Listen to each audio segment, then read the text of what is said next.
Salam sejahtera Malaysia. Denyut nadi suara rakyat bergema di channel ini. Terima kasih kerana bersama-sama dalam channel ini untuk mendapatkan berita-berita terkini yang sensasi, mantap dan terbaru. Bagi anda yang pertama kali bersama dalam channel ini, jangan lupa tekan butang subscribe, like dan share. Terima kasih sekali lagi. Denyut nadi suara rakyat bergema di channel ini. Berita terbaik di channel ini. Kita jumpa lagi. Salam sejahtera Malaysia. Denyut nadi suara rakyat bergema di channel ini. Malaysia kita punya, cintai Malaysia aku, kita jaga kita. Fitnah Mastura makan diri. Mastura Doktor Siti Mastura yang telah memfitnah ramai orang, bukan seorang dua tapi ramai orang dia fitnah. Tapi setakat ini belum ada lagi lah mahkamah putuskan sama ada dia memfitnah atau tidak. Tapi sudah ada keputusan pembayang bahawa ada kes saman fitnah Siti Mastura diarahkan oleh mahkamah file pembelaan. Maksudnya apa? Ada kes. Maksudnya ada kes, ada yang perlu dibela oleh Siti Mastura. Mahkamah Tinggi Pulau Pinang hari ini mengarahkan ahli Parlimen Kepala Batas Dr. Siti Mastura Muhammad memfailkan pernyataan pembelaan bagi menjawab saman fitnah yang dikemukakan oleh 3 pemimpin DAP terhadapnya. Ahli jawatan kuasa Muslimat PAS Malaysia itu diarahkan berbuat demikian selewat-lewatnya 11 Januari 2024. Kalau tak ada sampai 11 Januari, habislah. Ini betul-betul makan diri.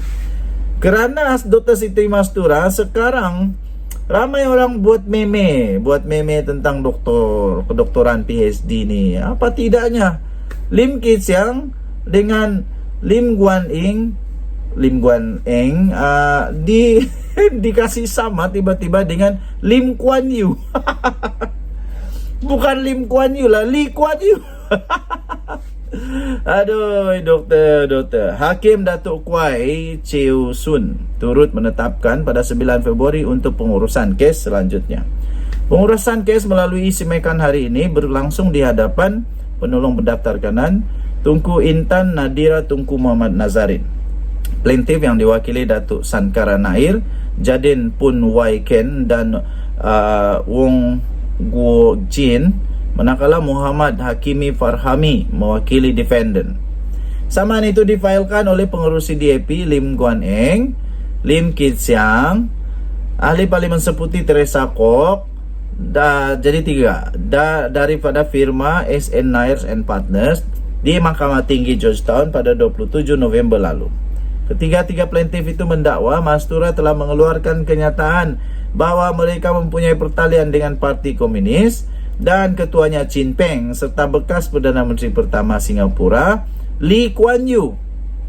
Lee Kuan Yew tahu? Lee Kuan Yew, bukan Lim Kuan Yew. Aduh, otak mana otak? Takkanlah PhD Lim Kuan Yew dengan Lee Kuan Yew tak tahu.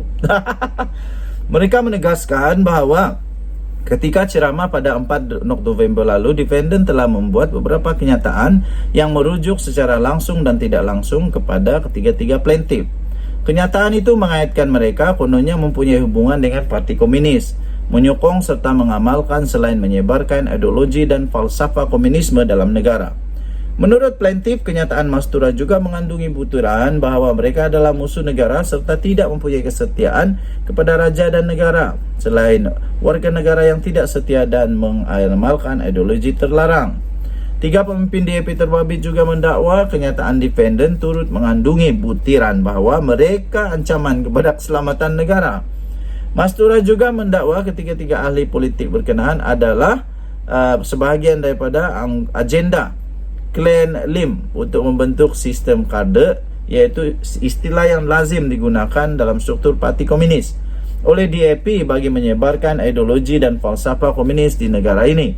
Sehubungan itu, plaintiff menegaskan bahawa dakwaan defendant adalah tidak berasas, palsu, berniat jahat kerana sengaja mengaitkan mereka dengan Parti Komunis dan Chin Peng. Tindakan defendant jelas sekali didorongnya dengan tipu muslihat untuk mendapatkan publicity bagi menaikkan imej parti politik defendant. Menurut ketiga-tiga plaintiff dalam pernyataan tuntutan. Habislah.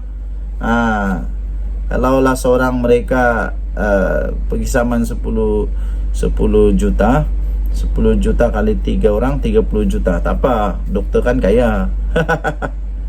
Salam sejahtera, salam sejahtera, salam sejahtera Malaysia. Denyut nadi suara rakyat bergema di channel ini. Malaysia kita punya, cintai Malaysia ku, kita jaga kita. Okey. Daulat tuanku, ampun tuanku, beribu-ribu ampun, sembah patik, mohon diampun. Daulat tuanku yang di Pertuan Agong. Akhirnya Baginda, Seri Paduka Baginda yang di Pertuan Agong tampil memberikan peringatan semula. Inilah yang telah berlaku kepada negara Malaysia sekarang. Jadi sekali lagi, selepas peningkatan jumlah COVID di Malaysia, akhirnya Agung tampil sekali lagi. Agung, ampun tuanku, beribu-ribu ampun, mohon diampun. Bahasa yang tak sesuai tadi ya. Agung akhirnya tampil mengeluarkan titah sekali lagi daripada Baginda. Agung bertitah menasihatkan rakyat ambil langkah berjaga-jaga. Ambil langkah berjaga-jaga. Yang di Pertuan Agong, Sultan Abdullah Riayatuddin Al-Mustafa Billah Shah pada hari ini menasihati rakyat agar mengambil langkah berjaga-jaga dan berdisiplin. Di dalam kawalan Kendiri berikutan peningkatannya kes jangkitan COVID-19 sekali lagi. Datuk Pengelola Bijaya Diraja Istana Negara, Datuk Zahari Muhammad Arifin berkata, Al-Sultan Abdullah turut menasihati rakyat khususnya golongan rentan, warga emas dan yang mempunyai komorbiditi agar mengamalkan pemakaian pelitup muka di kawasan tumpuan awam, sesak dan tertutup. Baginda juga berkata yang di Pertuan Agong bertitah turut mentitahkan agar rakyat menjaga penjarakan fizikal dan kerap mencuci tangan serta menggunakan cecair pembasmi kuman. Selain daripada kawalan Kendiri, individu yang bergejala disarankan mengelakkan 3S, iaitu berada di kawasan yang sempit, yang sesak dan bersembang dalam jarak yang dekat. Sebagai langkah untuk pencegahan dari badan bagi mengurangkan risiko jangkitan virus ini.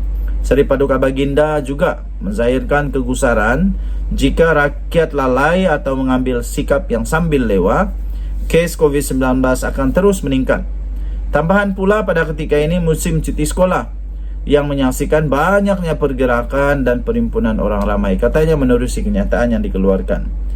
Dalam kenyataan yang sama, beliau berkata Al-Sultan Abdullah turut menzahirkan sokongan kepada Kementerian Kesihatan Malaysia KKM menerusi pusat kesiapsiagaan dan tindak cepat krisis, memantau rapi kes COVID-19 di seluruh negara dan mengeluarkan cadangan serta arahan bergantung kepada situasi semasa. Baginda bertitah rakyat juga disarankan supaya sentiasa peka dengan perkembangan terkini berkenaan COVID-19 di negara ini dan arahan-arahan yang dikeluarkan oleh KKM dari semasa ke semasa.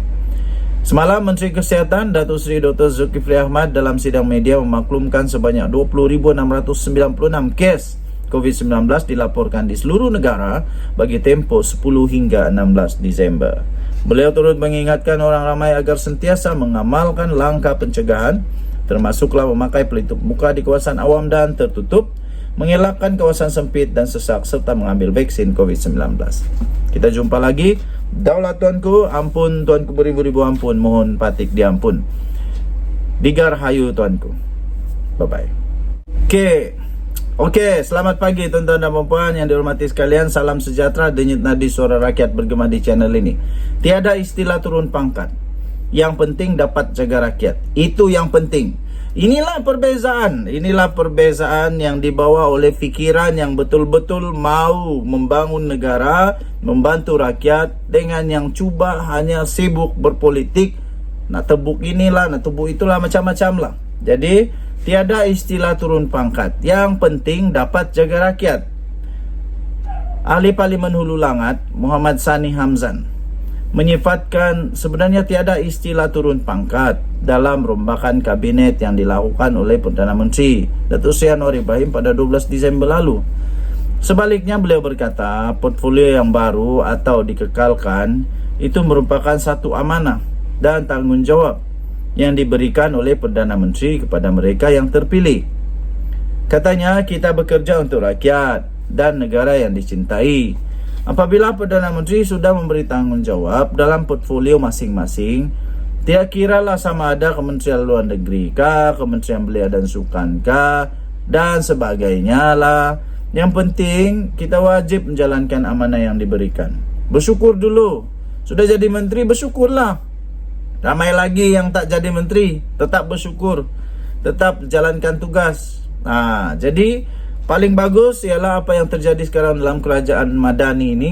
Semuanya tak kecil hati, semuanya okey-okey saja. Tiada kecil hati lah, semua okey saja.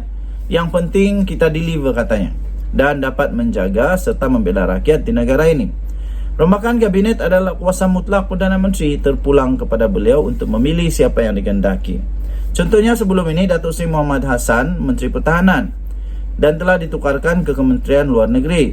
Pada saya tiada istilah turun pangkat, katanya dalam rancangan bual bicara Pod 45. Bual bicara dari NR Channel TV itu bertajuk Rombakan Kabinet sebelum pencapaian Madani. Sebelum setahun pencapaian Madani yang disiarkan secara dalam talian semalam. Mengulas setahun kerajaan Madani, Sani yang juga adalah pengarah mobilisasi amanah berpandangan positif mengenai pencapaian kerajaan pimpinan Anwar Ibrahim itu. Katanya dalam tempoh setahun ini alhamdulillah, walaupun mungkin kita tidak boleh buat semua, tapi banyak perkara dapat dilaksanakan oleh kerajaan perpaduan. Yang mana tunjang kepada kerajaan pada hari ini adalah Kerajaan Pakatan Harapan, UMNO Barisan Nasional dan juga sahabat-sahabat kita dari Sabah dan Sarawak katanya. Apa yang penting bagi saya adalah untuk kita menstabilkan soal ekonomi, kehidupan, pendidikan, kesihatan dan sebagainya, ujar beliau lagi. Rombakan kabinet pada minggu lalu menyaksikan ahli jemaah menteri meningkat daripada 28 kepada 31, manakala timbalan menteri meningkat daripada 27 kepada 29, sekaligus jumlah keseluruhan anggota pentadbiran kerajaan perpaduan kini adalah 60 orang. Terdapat 4 muka baru dan penampilan semula 5 bekas menteri dalam rombakan kabinet kerajaan perpaduan. Tahniah diucapkan semua dan Nadi Suara Rakyat bergema di channel ini. Bye-bye.